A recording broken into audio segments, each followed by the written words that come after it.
So today is the 4th of June. It is Venerable Sampun's birthday.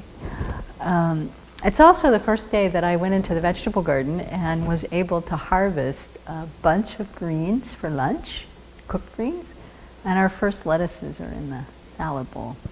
So it's a signal, and the revved up activity of the last, I don't know, maybe week or something. You can feel that we're moving into a new season at Sravasti Abbey. So the Exploring Buddhism program is starting on Friday, and people are already here for that, and we've already had some guests, and then there's the celebration on June 14th, so we're to consecrate this building, Generally Hall.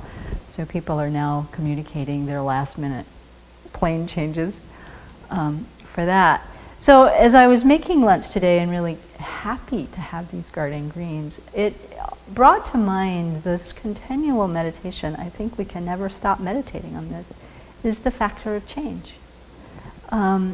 We have very distinct seasonal activities here, which people are probably familiar with, but we really feel them. We go into our winter retreat, there's very few people here, we're quite quiet for a long time, and then spring comes, first the mud season, then it's kind of spring, and then spring turns to summer really quickly.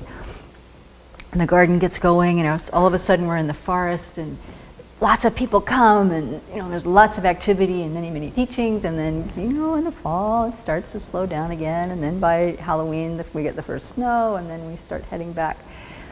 So I have been, for some years, really taken with this list of meditations that is recommended by a Sangha in the hearer's level, and is translated by Artemis Engel, where he suggests this whole list of things to think of continually about how things change.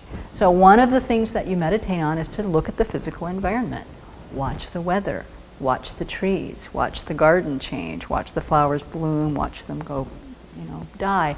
And at the end of each of these reflections, think, how remarkable is the quality of change? So that you really tie it to change. You think about your own body, thinking about, how my body was when what's the first memory I have? How old was I when I can remember having a body, and what did that look like? And then what does it look like when you're a teenager, because you really paid attention to that then? And then, what did it look like when you were older? And again, in your mind, thinking, how remarkable is this quality of change? You look at the buildings and cities that people, the things that are constructed by human beings, and look at how the buildings deteriorate and the roads change, or a town you used to live in and how you can hardly recognize it anymore because they've already built stuff and pulled things down. And at the end of that reflection, you think, how remarkable is this quality of change? You look even at the physiology of somebody in the present moment. When they're irritated, they have one look. If they have a fever, they have another look. If they've been outside, they're sweaty and red. If they've been inside, they're cool and calm. And just looking at those things and go, wow, how remarkable is this quality of change? So it really tunes the mind to paying attention to this moment. And what we're seeing is gross. This is not anything like subtle impermanence.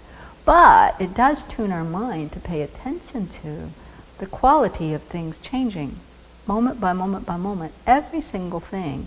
And so teaches us, I think, to relax a little bit into letting go of our grasping at things as permanent.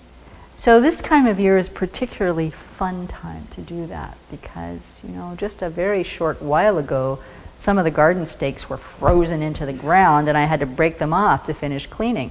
But now I'm using those same stakes to hold up some peas. So anyway, a useful way to spend our idle time, our idle mental time throughout the day, that will be beneficial for our practice in the long run.